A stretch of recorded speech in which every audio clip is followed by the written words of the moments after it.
घुसा था उस घर में। तो हमें जरा ये बताइए, क्या ये क्लियर हो पाएगा, क्योंकि जब डॉक्टरों से आपकी बात होगी तो ये सवाल अहम है कि क्या वो चाकू था जिसका कोना टूटकर अंदर रह गया, या फिर हेक्सा ब्लेड था, क्या था वो?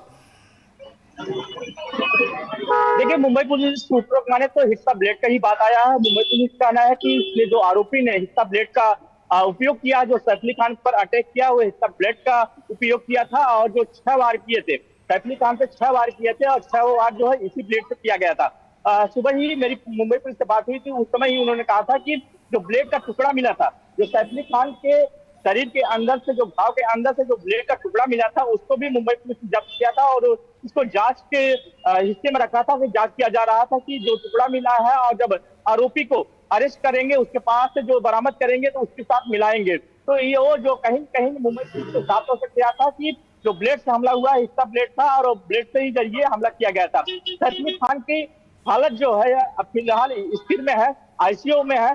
दोपहर बाद, मतलब 2 बजे के बाद लीलावती हॉस्पिटल के डॉक्टर स्टेटमेंट जारी करेंगे कि सैफ अली खान की तबीयत कैसी है।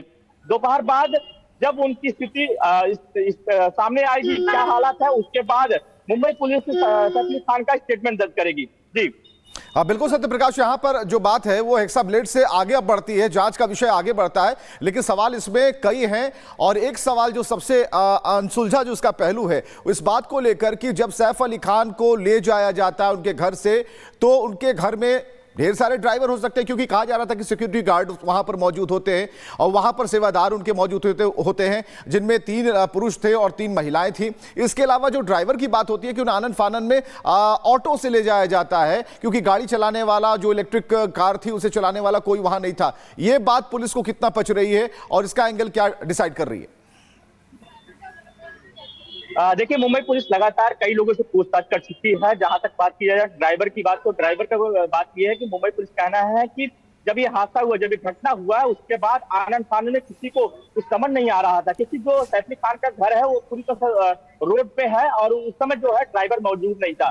ड्राइवर मौजूद नहीं होने के कारण सामने ही, क्योंकि हर समय जो रास्ता है वो चालू है और हर समय यहाँ पे गाड़ियां आती जाती रहती हैं, तो सामने ऑटो रिक्शा मिला, जो कि सैफ अली खान के बेटे इब्राहिम ने उस ऑटो को रुकाया और अंदर लेके आया तुरंत, क्योंकि जो है सैफ अली खान का घर और जो लीलावती का हॉस्पिटल है लगभग 500 मीटर दूरी पे है, माना जाता है लगभग 500 मीटर दूरी पे है। और वहां से तुरंत उनको लीलावती हॉस्पिटल में एडमिट कराया गया, क्योंकि उस समय ड्राइवर मौजूद नहीं था, क्योंकि 2 बजे की रात थी और 2 बजे 2:30 बजे के वारदात हुआ था और उसके बाद 3 बजे लेकर लीलावती पहुंचा गया।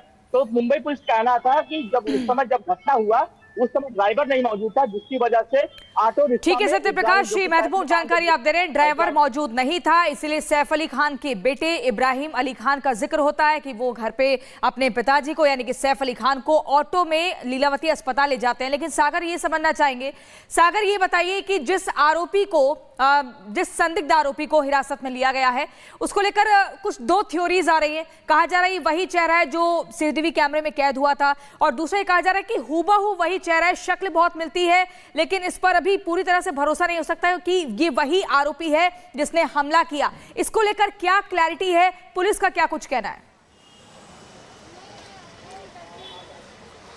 देखिए प्रियंका, अगर हम बात करें तो अभी कुछ देर पहले आरोपी की तस्वीर भी हम दिखाए थे जब वो इस कमरे में दाखिल हो रहा था। आरोपी की एक्टिविटी ये बता रही है कि लगभग ये वही आरोपी है जो सैफ अली खान के घर के अंदर दाखिल हुआ था, क्योंकि आरोपी बड़ा गुमसुम है, बहुत चुपचाप से देखिए वो कमरे के अंदर जाता है, पुलिस के एक सवालों का जवाब वो दे रहा है।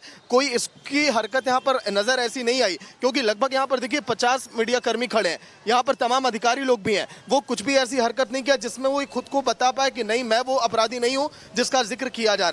तो ऐसे में उसकी हरकतों से ऐसा लग रहा है कि हाँ, वो जान चुका है कि अब मैं पुलिस की पकड़ में आ चुका हूं, तो अब एक सवालों का मुझे जवाब देना है। जब आरोपी उस कमरे में दाखिल होने के लिए प्रियंका गया, जहां पर देखिए 2 इस समय मुंबई पुलिस के जवान यहां पर खड़े हैं, जब वहां पर आरोपी गया तो उसके बाद जब उससे पूछताछ शुरू की गई, उसके हाथ में कोई हथकड़ी नहीं थी, बड़े आराम से उसके आगे पुलिसकर्मी थे, हिरासत में लिया गया है। सवाल जवाब का सिलसिला शुरू हो चुका है। सागर और सत्य प्रकाश हमारे साथ बने हो, आपके पास लौटेंगे, लेकिन अपने दर्शकों को बता दें, हमले के 33 घंटे घंटे बाद हिरासत में लिया जाता है वो संदिग्ध आरोपी जिसका चेहरा सीसीटीवी कैमरे में कैद हो गया था।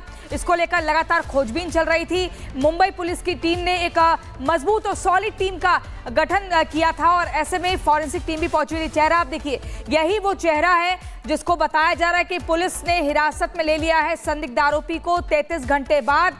और ऐसे में अब सवाल जवाब भी शुरू हो चुका है। बांद्रा पहुंची हमारे साथ सत्यप्रकाश भी लगातार बने हुए हैं, लेकिन सागर एक और आपसे थोड़ा सा ये जानकारी लेना चाहेंगे कि आखिर ये जो आरोपी है, संदिग्ध आरोपी, इसकी लोकेशन क्या थी, कैसे पुलिस वहां तक पहुंची, कौन सा वो इनपुट और वो लीड मिला जिसके बाद इसको तुरंत ही धर दबोचा गया और फिर बांद्रा पुलिस स्टेशन लाया गया। देखिए प्रियंका, सुबह जब रिपब्लिक भारत ने सबसे पहले वो तस्वीर दिखाई रेलवे स्टेशन के परिसर में जब वो घूमता हुआ पाया गया, तो उसके बाद उसके आसपास पूरी घेराबंदी कर दी गई। घेराबंदी करने के बाद चौकसी बढ़ाई गई, फिर पूछताछ लगातार लोगों से की गई कि आखिर इस चेहरे को आपने कहां देखा है।